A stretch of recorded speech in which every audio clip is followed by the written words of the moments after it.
Good evening, ladies and gentlemen, and thanks for listening to the Wall of Power Radio Hour. This is your host, Paul Metza. Rio Nito, one of the finest jazz groups of the last 40 years to come out of the Twin Cities, is reuniting for a couple of special shows on Friday, December 11th at the Dakota Jazz Club in downtown Minneapolis. The original acoustic trio featuring vocalist Prudence Johnson and guitarists Tim Sparks and Tom Lieberman will perform two shows, one at 7 p.m. and one at 9 p.m. Advance tickets are highly recommended. The Dakota Jazz Club is located at 1010 Nicollet Avenue in downtown Minneapolis, and the phone number is 612-332-1010. My guest in the studio this evening is guitarist Tim Sparks, one of the prime movers of Rio Nito. He brought his guitar along as well, and we couldn't be happier about that. We're going to talk Tim Sparks, Tom Lieberman, and Rio Nito. But first of all, I'd like to welcome my old friend, Tim Sparks. Tim, good to see you. Good to see you too, Paul. It's a beautiful guitar. Play us just a little bit. As you sounded so good warming up, I just kind of want to get that Hoffman guitar magic going.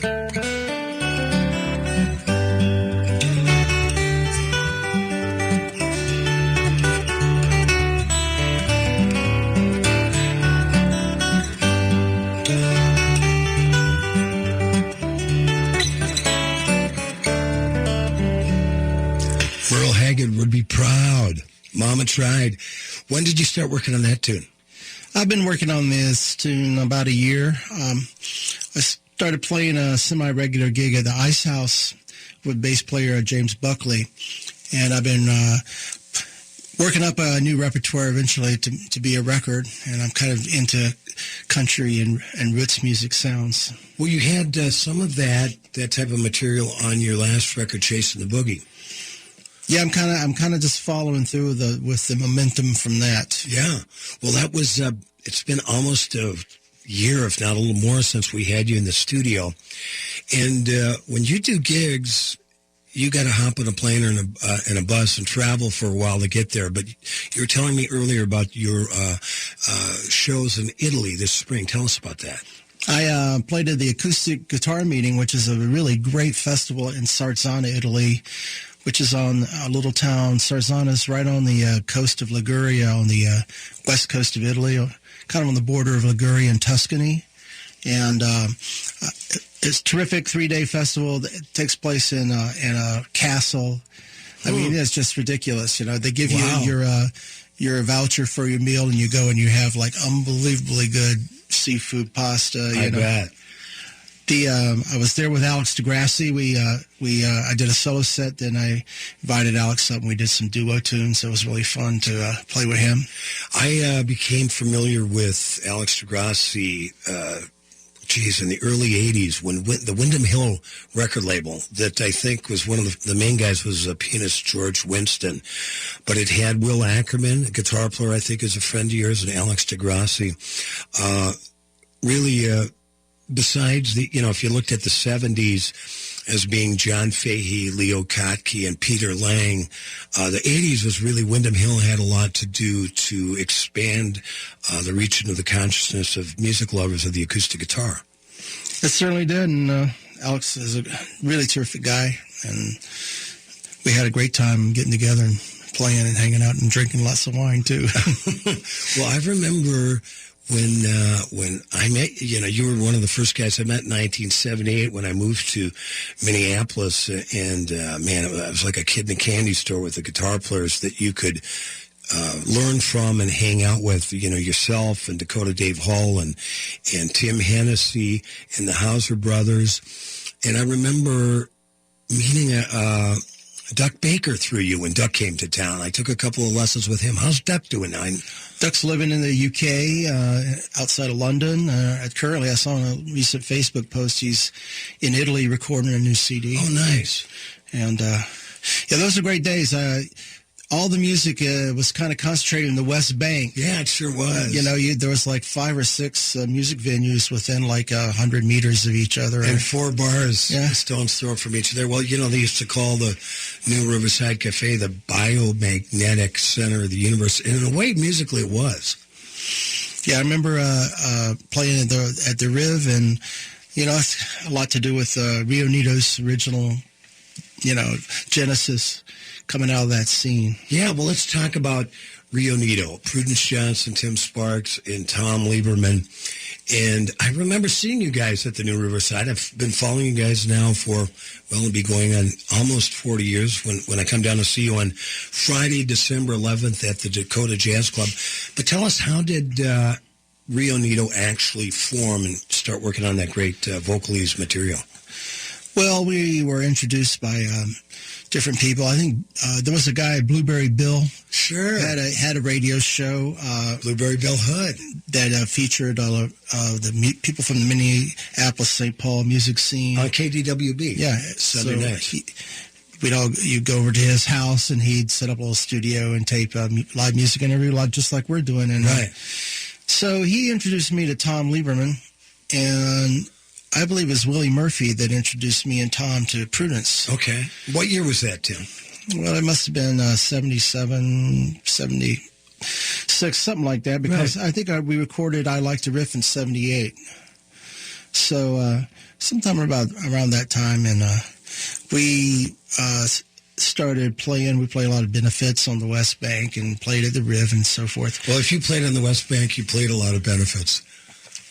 We eventually got hooked up with this agent who booked us into the Holiday Inn in the old Cap Towers, which is a really cool venue that was at the top of this high-rise downtown on Nicollet Mall, and it looked like something Buckminster Fuller would have designed. The roof was a geodesic dome, and there was a fireplace in the middle, and very cool.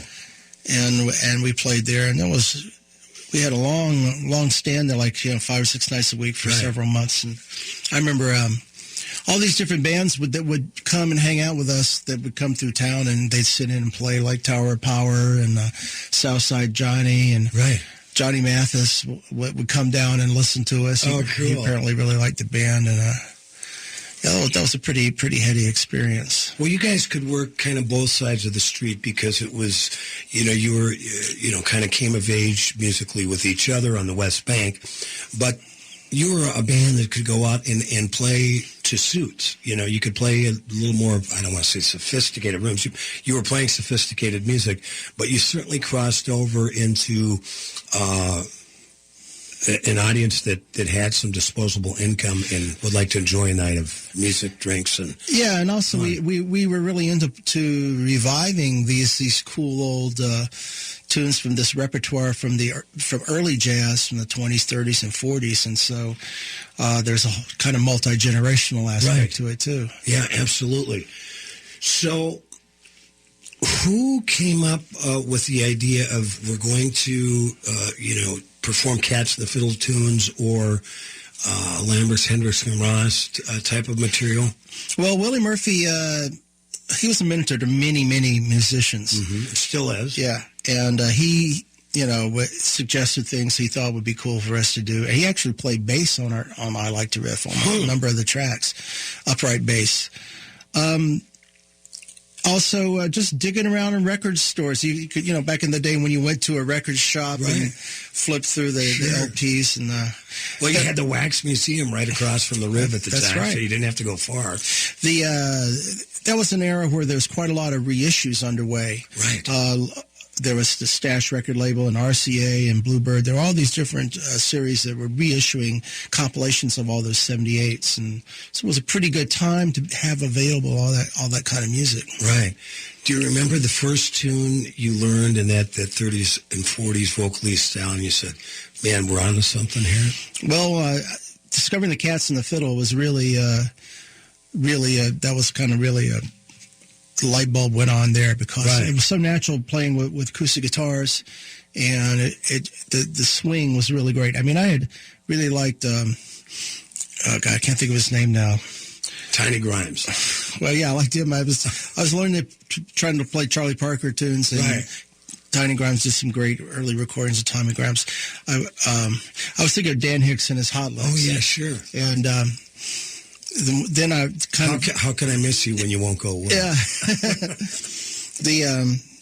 Just finding these original kind of renditions of these artists it was like suddenly stumbling across diamonds or gold in a right on a desert island. So like, wow, what is this? Yeah, well, I remember, you were covering a lot of bases back then. I'm with Tim Sparks, guitarist for Rio Nito. Rio Nito is going to be playing on Friday, December 11th at the Dakota Jazz Club downtown. Sparky's also doing a show with Tom Lieberman with Luke the Uke the following week at the Bryant Lake Bowl that we're going to be talking about as well. Tim Sparks is one of my favorite guitarists in the world, and I don't mean to embarrass you here, Tim, but I really think you're one of the best fingerstyle steel string guitar players anywhere. And it's really a pleasure having you on the Wall of Power Radio Hour. Why don't you play us something fun to take us out to the next set on the Wall of Power Radio Hour? Tim Sparks on guitar.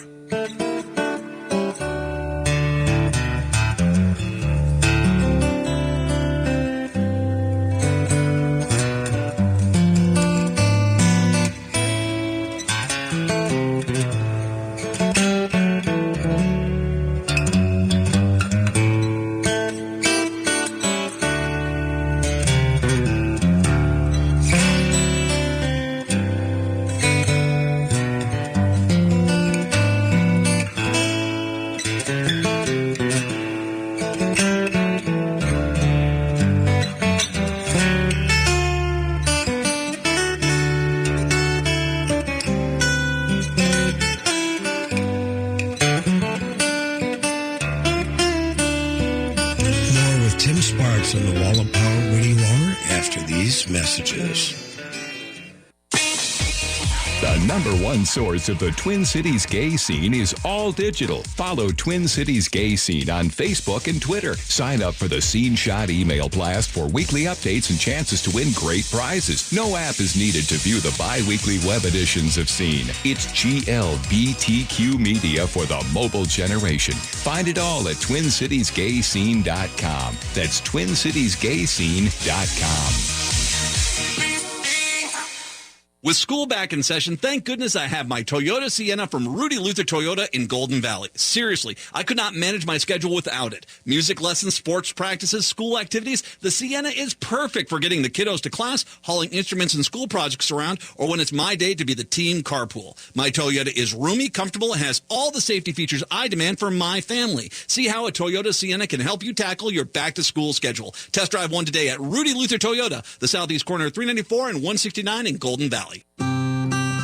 Find a wide selection of outdoor hearth products at Woodland Stoves and Fireplaces. Whether you prefer wood or gas, Woodland Stoves has the fire to fit your home. Pizza aficionados know nothing matches masonry oven baking for capturing flavor and nutrition. Woodland Stoves and Fireplaces can easily install one in your home or business. Enthusiasts use these ovens year-round for bread making, wood roasting, even grilling. The mission and passion of Woodland Stoves and Fireplaces is to make the fire work for you. The way humans relate to fire is primordial. We have used fire to warm our bodies, cook our meals, and kindle our spirits. Our team has the know-how to do this in a clean-burning and environmentally smart way. Visit our store and experience the diversity. We have over 35 working units on display at the corner of Riverside and East Franklin. See us online at woodlandstoves.com. Find the fire that fits and works for you. Woodland Stoves and Fireplaces, out of the ordinary products and services since 1977. I'm Wendy Jones, Executive Director of Minnesota Recovery Connection, inviting everyone to join us for the annual Walk for Recovery on Saturday, September 15th from 9 to 1 at Lake of the Isles in Minneapolis. People can and do recover from substance use disorder. We need you to help us break the stigma of addiction and show the world that recovery works. There will be a DJ, live music, food trucks, a photo booth, and activities for the kids from 9 to 1, and the walk around Lake of the Isles starts at 11. Sign up today. There is no registration fee. Take this opportunity to invest in recovery and donate to the walk. Your financial support helps Minnesota Recovery Connection strengthen the recovery community through peer-to-peer support, public education, and advocacy. Most importantly, though, please join us for the walk and put a face on recovery. Bring your friends and family to Lake of the Isles on Saturday, September 15th to celebrate recovery. To register, visit walk.minnesotarecovery.org.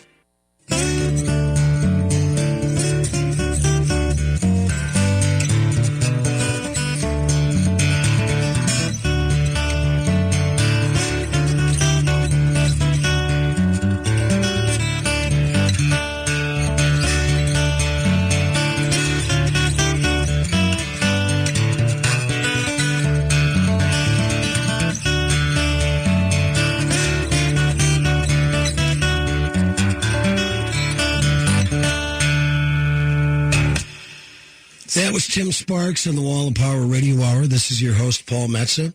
Tim is nice enough to bring his beautiful Hoffman six-string steel string guitar in to the studio today. He's got a show coming up with Rio Nito on Friday, December 11th at the Dakota, and a show the week after that with Tommy Lieberman and Luke the Uke at the Bright Lake Bowl. We were talking a little bit on the break, Tim, about a friend of both of ours that passed away a couple of months ago named Billy Hallquist, and how all of us actually kind of did some of our first radio appearances in the Twin Cities on the Blueberry Bill Show on KDWB on Sunday nights. But tell us a little bit about the ensemble you had with Billy Hallquist. I worked with Billy Hallquist and Janet Belke, who was a great singer. She had been in the Chad Mitchell Trio. And we played in a lot of venues in this time period, which had been like mid-'70s. There were lots of folk acoustic venues and country rock, country rock venues, like Williams Pub and Tim Penny, too. And so anyway, we had a pretty interesting group. I remember Billy, he liked to do it. We did a lot of Eagles tunes. And, sure. J.D. Souther tunes. Yeah. And then Billy wrote really great tunes also. Mm-hmm. So he had a lot of originals, and he had put out his own album at that time. And that went on for a few years. And it was kind of a prototype for the Rio Nito formula, because it's a very similar formula to acoustic guitars singing and then one vocalist. And so that's kind of maybe set a pattern that I found in Tom and Prudence, a different kind of mindset that was a little more adventurous in playing this retro jazz music I was so enamored of. Back then there was this great band, the Wolverines Classic Jazz Orchestra. With Ted Unseth. That's right. And they had a wonderful gig at the, what was the place in the St. Paul, the hotel? The Commodore. That just reopened. Yeah. That was the hotel where Scott Fitzgerald and his wife Zelda used to hang out and go crazy, and I suppose. And so they were doing a really great retro kind of thing. I don't know if anybody else in the United States was doing what they were doing at that particular point. And I remember going downtown Minneapolis on First Avenue in the warehouse district, maybe a block away from where the Target Center is now. There used to be, in that warehouse, there was a bunch of old stores and stuff, but you'd go up there, and there was a guy who had a place called Pyramid Records. I remember that. Yes, yeah, exactly. Yeah, and he had really specialized in very obscure LPs, He was on First Avenue, kind of right around that Butler Square area. Yeah, exactly. Yeah. Heine's. Did that turn into Heine's eventually? Maybe, I don't know. Yeah, I think so. So I go up there and look for this kind of music. I was seeing these old films, all these Busby Berkeley movies and things. And it was all kind of a process of discovery. Yeah. Well, that apart from all the clubs that the local musicians were playing, you had Williams Pub and the AQ that had the great nationally and internationally recognized jazz musicians coming through. I remember going to see, just at the Artist Court at 26th and Nicollet, Joe Pass, Charlie Bird, Tal Farlow. Incredible. You must have seen some great shows back in the day as well. Do you remember any? Oh, man. I remember one show in particular. I don't know why they did it, but they brought in Charles Mingus and his band. It was someplace out in Shakopee or something, wasn't it? Doc Holiday's. It was like a country rock bar, right? And then some agency or somebody brought him in, and it was his birthday. They actually made him a birthday cake. Wow! And it was a fantastic band. I mean, Danny Richmond, the drummer, and how surreal though at that place. Yeah, and he also played some soul piano stuff. That was an incredible show. I remember seeing Earl Hines at the Longhorn. The Longhorn was a terrific. Oh, yeah. Not just for it became known as a progressive rock place, but it got started doing jazz. I remember seeing Dexter Gordon there at the Longhorn and Pat Metheny in like 1978 or 79 when he had that great quartet that he really broke out with. Yeah. Now, you came up here from Carolina. From North Carolina, yeah. And but you started playing like a lot of us as a kid. Yes. And then you took it very seriously. And tell us about your early guitar awakenings. Well, I was self-taught playing blues and country music and gospel and bluegrass. And then I got a scholarship through the help of an uncle to study classical guitar while in high school at the Northcott School of the Arts. So that pushed me in a whole different understanding of guitar music and music in general. And while there, I kind of discovered the music of Fats Waller in particular. And I saw in jazz this kind of meeting place of the roots and blues feeling with the language of classical music. And jazz was like the perfect kind of bridge of those two things. And right away, that started to really attract me. And it wasn't long after that I met Duck Baker, who was living in Winston-Salem for a while, and he was playing everything, space jazz and Zappa and Sun Ra, but also Scottish fiddle tunes and Jelly Roll Morton and ragtime. So, and primarily Duck played on a nylon string guitar, right? So he gave me a kind of I could see he had this horizon. But you got to understand, in guitar music back then, we live in a very eclectic era now, but back then you had, guitarists of different genres kind of didn't pay attention to each other. Right. And so he was one of the early guitarists, Duck, and I think of also Lenny Breau, who really were postmodern, who kind of freely played everything and built a vocabulary out of that. Right. Well, Lenny Breau, also one of my favorite guitar players, really kind of brought into the national consciousness via Chet Atkins, who was a big fan of Lenny's. Yeah. Also in the Twin Cities at that time, I got to say, was Mike Elliott. Right. Let's not forget Mike. He was an amazing guitar player that everybody at my age, would go and see and be completely... With Natural Life upstairs at the Longhorn. Yeah. Tim, we've got about another minute here. Take us out with just whatever you want to play, man. Whatever you want to play, I'm here to listen. Tim Sparks on the Wall of Power Radio Hour.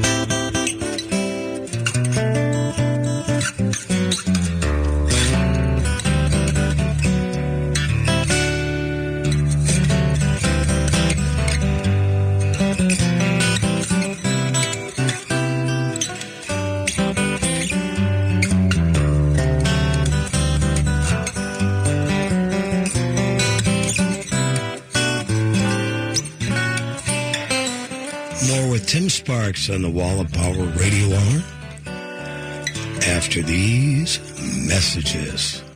Stages Theater Company is turning 35 years young, and we invite you to join the celebration. Stages is one of the largest and most respected professional theaters for young audiences in the country, serving over 150,000 individuals annually through opportunities on stage, education classes, workshops, and in-school programs.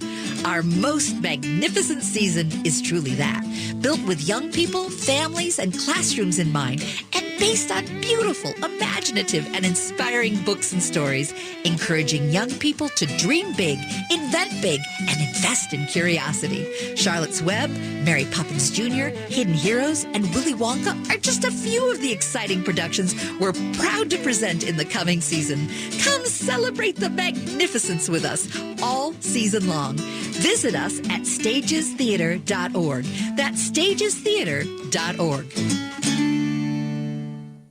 No matter matter what your taste, you'll find the music you're looking for at the Electric Fetus. Pick from rock, pop, international, roots music, and so much more on CD and vinyl. Or create your own compilation of favorites with the exclusive Mix and Burn CD station, only available at the Electric Fetus. Dust off your vinyl or just make some space by turning your unwanted music into cash. The used selection changes daily, so check out the new arrivals often. 2000 4th Avenue South in Minneapolis and online at efetus.com. The fine folks at Common Good Books will help you find the perfect book for you or the book lover in your life. Find a huge selection from a locally owned and independent bookseller in the Twin Cities. They are always bringing in top authors from around the globe for special in-store events. Open Monday through Saturday, 9 a.m. to 9 p.m. and Sundays, 10 a.m. to 7 p.m. Find Common Good Books at 38 South Snelling Avenue in St. Paul or shop online at commongoodbooks.com.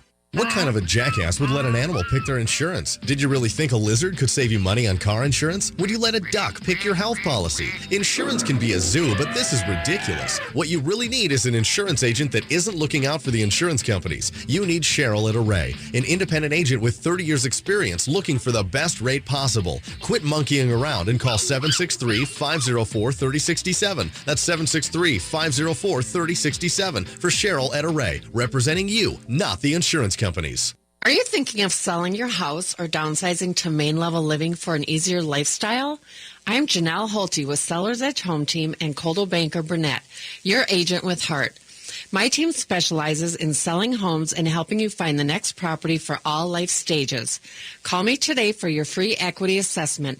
I'll get you moving. That's Janelle Holte at 612-203-9661 or find us online at sellersedgehometeam.com.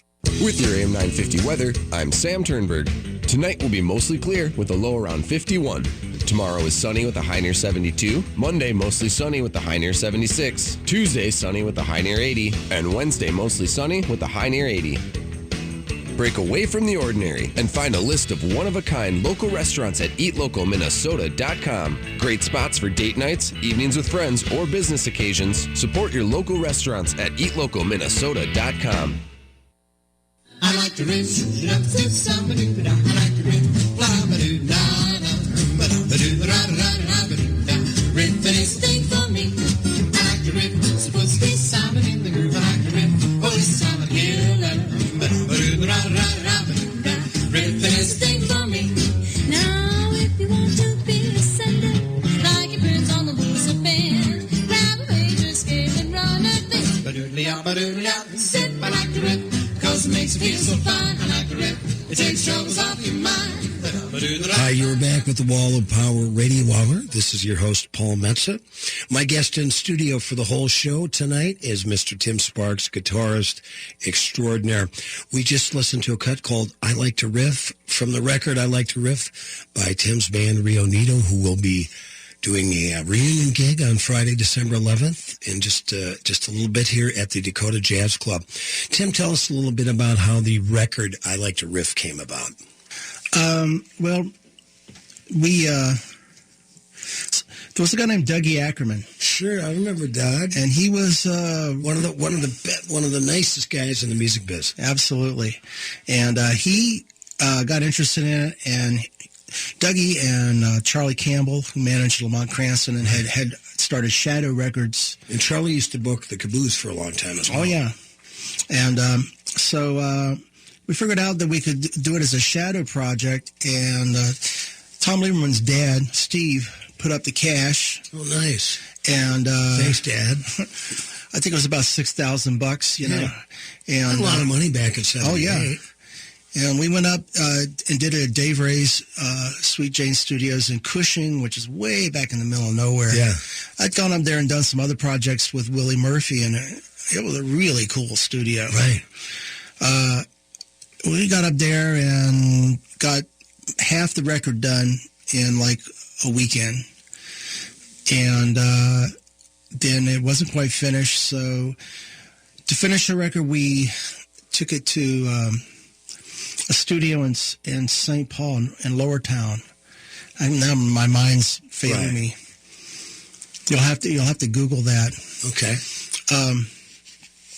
Mike McKern and I can't think of the other engineer, but they did a lot of like what you would call now heavy metal. Or well, Mike McKern ended up with Blackberry Way, I believe. Was that one of the? It might have been in the forerunner of that studio. Yeah, because he did a lot of the punk rock and roll stuff in late 70s, early 80s here in town. So we finished it down there, and I don't know how it really all came together, but and a lot of this I didn't have to do with, but talking about the CD, which we are re-releasing and will be out on December 4th. So it's quite, people will be able to get a copy, a compact disc of the record at the show at the Dakota. Cool. In addition to the vocals and the arrangements of the song, we featured, I think, most of some of the preeminent jazz players of the day in the Twin Cities who all went on to have pretty big careers.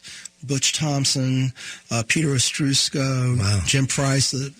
So, was Maslow playing bass then? Dave Maslow? No, Gary Rayner played bass. Oh, went on to work with Garrison Keillor for years. And before that, he toured with Sammy Davis Jr.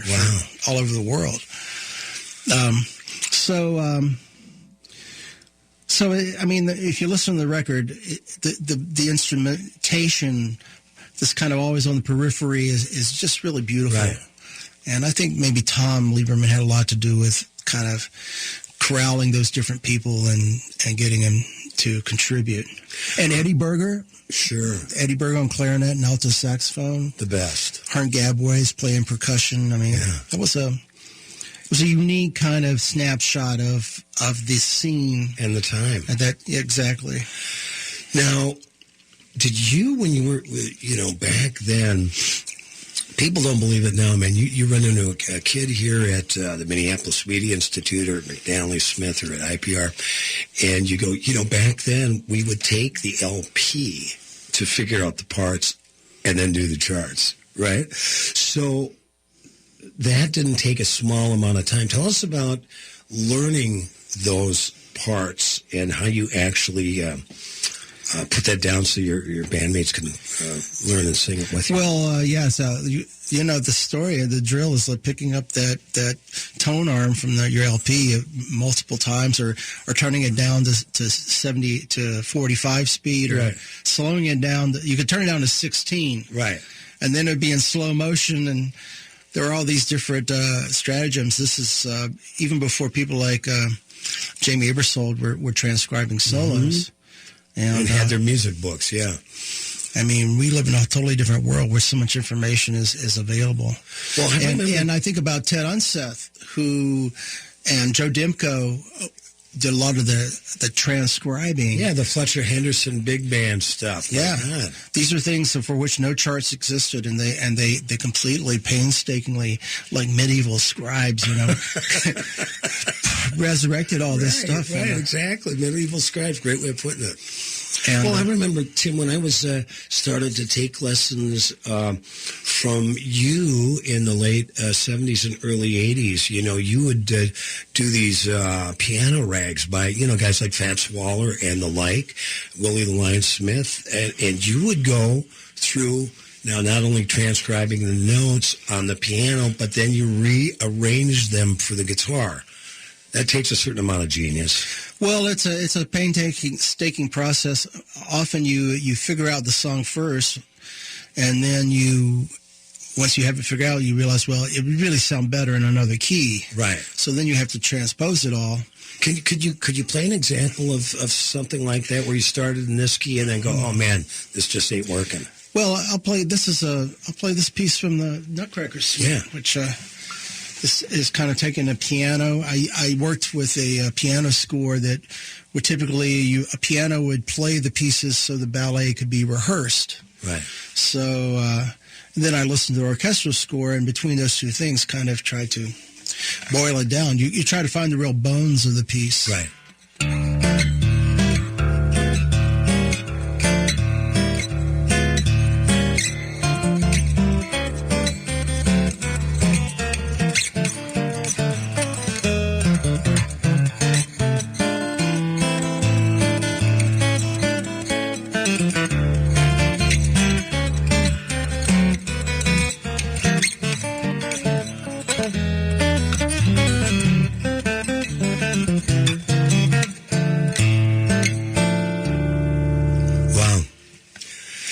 I tell people, because, I'll have to admit, Sparky, I've been bragging about you for years, that you're my friend and that I studied with you. In fact, a lot of those, God, I bet I learned 10 or 15 arrangements from you that I still play.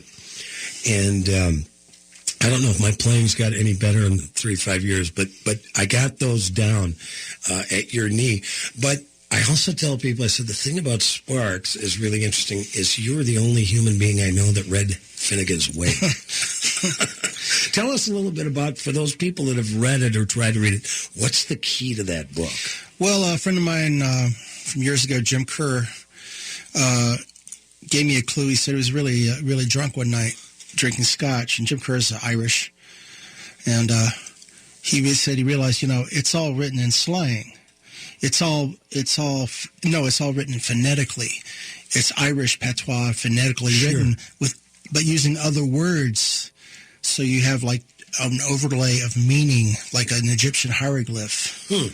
And I also got this book by Joseph Campbell called A Skeleton Key to Finnegan's Wake that kind of gives you an outline of it. I mean, Joyce is deep. I've been reading Ulysses for about 8 months, and Ulysses 2 is just incredibly cool book where each chapter is a different hour in one day of this group of people, and I think Joyce is very close to being what a psychedelic experience is, of multiple levels of experience simultaneously being understood and appreciated. One of the reasons why I've always enjoyed hanging out with you and Lieberman and Prudence Johnson is besides the great music, there's a real, sense of humor, but a real deep intellect as well. Do you ever regret not having more time to go to college and study? Because, I tell people, I said, it takes a lot of energy and time and work just to be moderately successful in the music business. Not even to climb the top, just to hang in there. But do you ever wish you had more time to do some of those intellectual pursuits, or do you have time to do it? Sure. Who doesn't wish they'd done stuff differently once they get to a certain age in life and look back? But right, you did what you did, and you did the best you could. Right. And I guess what I've learned it authentically. Right. Well, and you just recently turned 61, fellow Scorpio. You were born on Halloween, which for those of you that have ever met Sparks know that's completely perfect. Your stars were aligned. Let's talk a little bit about Tom Lieberman, because you two, you'd played with Billy Hallquist, 2 guitars and a singer in that trio you were talking about. But you and Lieberman are 2 of the best acoustic guitar players in town, and you're playing together. You've taken it to a new level. Always have. Yeah, I really admire Tom's playing, and I think in many ways he's a better guitar player than I am as an all-around player. And in revisiting this material to like relearn it, and listening to these tracks for the first time in decades, I have a whole different appreciation of what a musical player he is. Well, and when I met Tom, when I moved to town, the reason I moved to Ridgewood Avenue is because the only guy I knew was Tom Lieberman, and he lived up the street. But he was getting into all that 30s and 40s music back then. So by the time you guys hooked up and laid the groundwork for the 30s and 40s vocalese jazz that Rio Nito became well known for and still are, he had already had a background in that sort of music, as did you. So it must have been, you guys were kind of way ahead of it to start with. Yeah, well, Tom not only was into playing blues, he was also, from his family, which were Jewish immigrants, he had this whole understanding of vaudeville. Right. And 2 of the best tracks on the I Like to Riff record are things they're old, who's the guy, Al Jolson. Right. Tunes, Hannah and Savannah and Shanghai Love. Well, and I think Lebo's grandmother used to sing with the Ted Weems Orchestra. That's right. So he had this very definite connection to that music. Right. Well, tell us a little bit about, we've got about a minute left here, about Prudence Johnson and what you learned working with Rudy's and how she really was the shining light of the band in a way. Well, she was, and I mean, her ability, her vocal ability is really obvious and well known. Right. Prudence is also a very righteous person, and she always had a strong sense of the ethical direction that any situation should take. Right. And I always appreciated that. And what can you say about her? She's just like a force of nature. She's a force of nature, and she has one of the greatest jazz voices, I think, in America. We're going to listen to her and Rio Nito with Timmy Sparks and Tommy Lieberman do a song off I Like to Riff called Crazy People, and we'll have Sparky back in the last set of the Wall of Power Radio Hour. With all the convenient big box stores that sell appliances, why do so many Minnesotans choose Warner Stellian? Check online to learn that Warner Stellian is a Minnesota family-owned business for over 60 years. Warner Stellian sells more brands than anyone else, and our passionate specialists are committed to impressing you so much that you'll refer us to everyone you know. That's our mission here at Warner Stellian. Ask around, check us out online, and when it's your time to buy appliances, join over 300,000 Minnesota homeowners and choose the specialists, Warner Stellian. Connections Radio Show is all about tapping into our hardwired hunger to connect. We examine meaningful connections to ourselves, our community, and the world around us. By opening the door to innovative insights by a wide variety of interesting guests, we'll make the connections to something bigger than ourselves. Join me, Lori Fitz, your host of Connections Radio Show, and together we'll make the connections. Saturday mornings at 9 a.m. on AM 950, the progressive voice of Minnesota. The number one source of the Twin Cities gay scene is all digital. Follow Twin Cities Gay Scene on Facebook and Twitter. Sign up for the Scene Shot email blast for weekly updates and chances to win great prizes. No app is needed to view the bi-weekly web editions of Scene. It's GLBTQ media for the mobile generation. Find it all at TwinCitiesGayScene.com. That's TwinCitiesGayScene.com.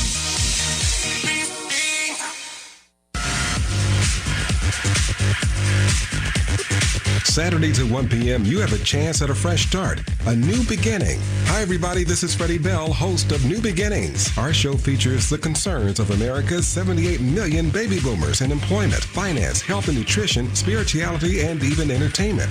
Every day is a chance for a fresh start. Join us Saturdays at 1 p.m. for New Beginnings with Freddie Bell on AM 950, the progressive voice of Minnesota. Crooner's Lounge and Supper Club is delighted to offer its spacious facilities for your private function. From weddings, retirement parties, business dinners, or any special occasion, Crooner's combines a dedicated full-service special events team, an award-winning chef, and a beautiful lakeside ambiance to make your event a resounding success. Visit CroonersLoungeMN.com to learn more about their private dining options, or call 763-571-9020 to get a quote for your next event today. This is Dan Brooks, Senior Vice President and Financial Advisor with RBC Wealth Management. For the past 19 years, I've been managing wealth for individuals, institutions, and corporate retirement plan sponsors. Throughout my career, I have seen common traits in successful investors. They include the courage to be diversified, the willingness to work with a professional, the discipline to follow a plan, and patience. I welcome the opportunity to help contribute to your financial success. Call me at 612-371-2396. You're back with the Wall of Power Radio Hour. This is your host, Paul Metsa. My in-studio guest for the entire show is my old friend and one of the greatest guitar players in the world, Tim Sparks.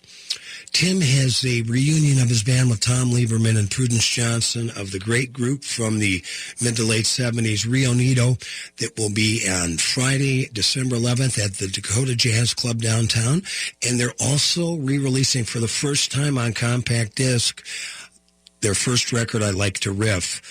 Tell us a little bit about everybody that worked on that record, because I remember it was visually it was a gorgeous thing. The picture of you three in the back of the car was great. The musicians were great, but it was really a homegrown tour de force project. Yeah, the design was done by John Hanson, who was famous for doing the record covers for Shadow, but also, if anybody remembers those wonderful calendars and posters for the Caboose. He did the Caboose calendars for years. And lots of stuff for Cats and the Stars. He actually designed several projects for me, and but you had tell us to everybody else on that. David Stensel did some of the artwork. Really? Yeah. The fiddle player? Yeah. Wow. And I see him down at the public library every now and then. I love that guy. Des Whitstrand and Matt Spector, who was a Riverside Cafe cooperative member. Right. They did the photography, and we met one afternoon down at the 400 bar and kind of laid all the elements out on the pool table and kind of agreed on a basic concept, and then John Hanson put it together. Boy, that's total. That is total West Bank. I love it. And you back then too, besides the great music you guys were singing and bringing those songs back to life, but you had a great kind of visual flair and angle as well. Yeah, we were kind of into the retro clothes look, right, to go with the kind of music. And are you and Lebo going to be able to fit into any of those old suits? I'm working on that. Yeah, I'm on a crash diet. Yeah, I couldn't either from back then. So we've got two shows at the Dakota, one at 7, one at 9 p.m.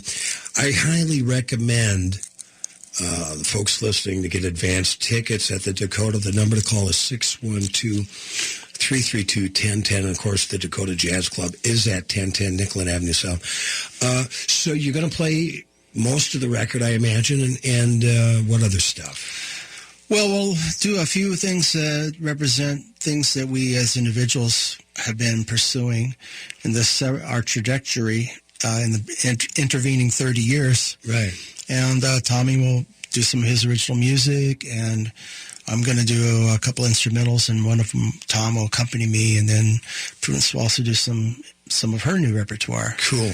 And she did a record called Girl Named Vincent, which is taking the poetry of Edna St. Vincent Millay, I think. Really?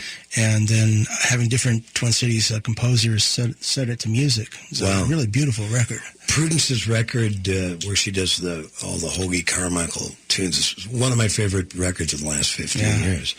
She's just amazing. Now, but a week after that, did you say December 18th? You're at the Bryant Lake Bowl with the Lieberman and I think it's December 19th. It's a Saturday at noon, and we're going to do once again a show I did last December, and I'm going to play the selections from the Nutcracker Suite, but they're adapted to this 12-minute Soviet-era cartoon from about 1947 about Christmas. And it's a beautiful fit, the two different elements together. And so I kind of took the Nutcracker and crafted into a kind of a soundtrack for the cartoon. Well, tell us a little bit about Luke the Uke. I've been hearing about it for years, but I haven't seen Lieberman put on this show. So give us, the folks, a little background. What's actually happening with this crazy puppet? Well, Luke the Uke is an aged mahogany ukulele, and he has different guests for every show and interviews them, and is also the impresario of the event, which includes music performances, puppetry, and also beautiful film montages that are put together by Mr. Gosh and his assistant. That's one of the best parts of the show. The archives of stuff they dig up from also mostly historical retro elements of film from the turn of the century, from the beginning of the 20th century through to the 60s mostly. Well, I've had the pleasure of knowing Tom Lieberman since 1976. Spent a lot of time with him on Ridgewood Avenue over the years and other places, but I've always said, the guy is so amazingly talented in so many levels of artistry. I always thought he is going to be the Walt Disney in Minneapolis, and he's turning into it. Well, yeah, he's done a lot of interesting projects. I mean, producing the Sweet Lamb movie. Yeah. And working all these years with the different children's puppet projects like the Muppets. And he worked with Garrison Keillor on his show for 10 years. That's right. So he's a really extraordinary in all the different ways in which he has expressed himself creatively. Yeah, and an amazing guitarist, and we had him on last year when his record came out, Common Denominator. Tim, this has really been a wonderful look back at kind of our times together, the times we spent on the West Bank, and my time watching not only Rio Nito, but you as individuals progress artistically over the years, and in terms of... Hey, we forgot about Mama D's.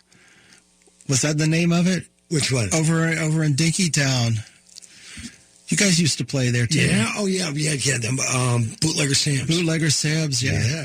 Doug Maynard used to play there. Yeah. Rio Nito used to play there. Oh, yeah. I used to be so afraid to go get our check at the end of the night, and then the guy would always say, "Yeah, well, you want a week next month?" You know. It's still like that, unfortunately. Hey, Tim, tell us about where people can track down Tim Sparks' music. Well, it's a lot of it's available from a guy in Czechoslovakia who puts it all up for free. But you can get it from iTunes. Buy it, please, folks. Please buy it. Yeah, you can record store Electric Fetus locally or and you have links at timsparks.com. Yes. So whatever your favorite music venue for purchasing music, you'll be able to find my records on Zodic and Acoustic Music Records and so forth. We'll check it out. Tim, why don't you play us out here? Thanks for being a guest on the Wall of Power Radio. Tim Sparks, ladies and gentlemen.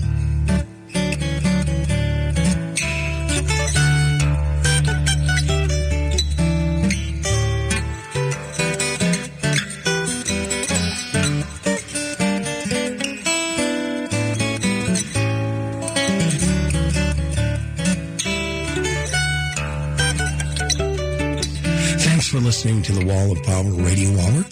This is your host, Paul Metsa.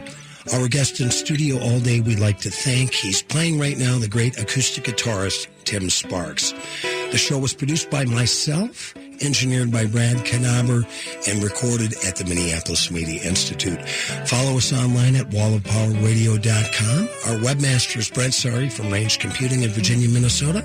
Like us on Facebook at Wall of Power Radio Hour. We hope you are enjoying the Thanksgiving weekend.